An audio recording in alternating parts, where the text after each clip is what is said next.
Hello everyone, welcome back to my channel. So in this video we will derive the shape function in natural coordinate system.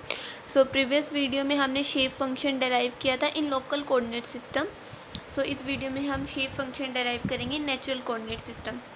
Local coordinate system के अंदर हमारे पास shape function क्या आया था, एक shape function तो था 1 - x/l, दूसरा शेप फंक्शन था हमारा x/l. ये हमारे पास दो शेप फंक्शन थे. अब हम नेचुरल कोऑर्डिनेट सिस्टम की बात करेंगे, that is in one dimensional. So one dimensional तो है तो हमारे पास 2 पॉइंट्स होंगे. हमने ये 2 पॉइंट्स सेलेक्ट कर लिए आई एंड जे. हमें पता है कि नेचुरल कोऑर्डिनेट सिस्टम में इस नोड पे वैल्यू होती है जाई इज इक्वल्स टू -1, इस नोड पे होती है जाई इज इक्वल्स टू 1.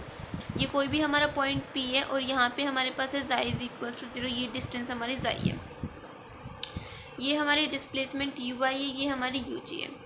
ये सिंपली पॉइंट्स लिख रखा है. At xi is equals to -1 U is equals to U I and at xi is equals to 1 U is equals to U G. अब जैसे हमने लोकल कोऑर्डिनेट सिस्टम के अंदर simplest linear displacement variation हमने let किया था जो कि स्ट्रेट लाइन थी, सिमिलरली वैसे ही हम नेचुरल कोऑर्डिनेट सिस्टम के अंदर लेट करेंगे.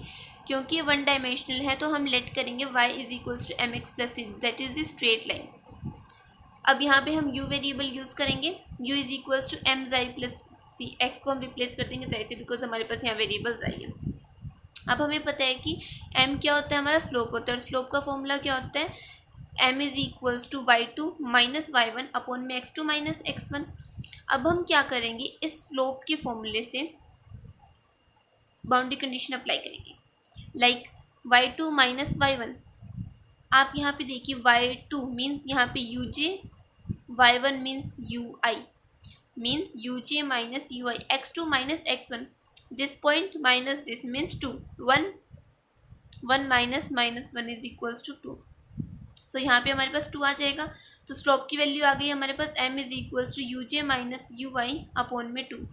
अब हम क्या करेंगे, इस स्लोप की वाली इक्वेशन को मीन स्लोप की वैल्यू को हम अगेन इक्वेशन 1 में पुट कर देंगे तो हमारे पास u की वैल्यू आ जाएगी. सो हमारे पास फाइनल u की वैल्यू आ जाएगी u is equals to U J minus U I upon 2. ये हमारा स्लोप था m इंटू जाई, जो यहाँ पे जाई था वो प्लस सी. अब हम बाउंड्री कंडीशन अप्लाई करेंगे. Eight xi is equals to 1, you हमारा यू जे के इक्वल था तो हम क्या करेंगे, जाई की वैल्यू यहाँ 1 पुट करेंगे तो हमारा यू जे के इक्वल हो जाएगा. तो आप यहाँ देखिए u को यू जे पुट करेंगे जाई इज इक्वल्स टू 1 के ऊपर. So u is equals to U J, U J upon 2 minus U I upon 2, जाई इज इक्वल्स टू 1 है तो प्लस सी हो जाएगा. यहाँ से जब हम इसको सॉल्व करेंगे तब हमारे पास सी की वैल्यू आ जाएगी.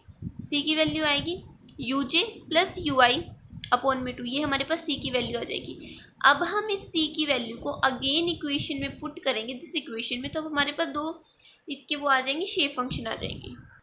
हमने यहाँ पे ये सी की वैल्यू पुट कर दी है, u is equals to M जाई प्लस सी. अब हम इसको रीअरेंज करेंगे, रीअरेंज करने के बाद हमारे पास ये फॉर्मेट आ जाएगा जहाँ पे 1 माइनस जाई अपॉन 2 हमारा n1 है एंड 1 प्लस जाई अपॉन 2 हमारा n2 है. मीन्स हमारे पास दो शेप फंक्शन आ गए. पहला शेप फंक्शन हो जाएगा 1 माइनस जाई अपॉन 2, दूसरा शेप फंक्शन हो जाएगा 1 प्लस जाई अपॉन 2.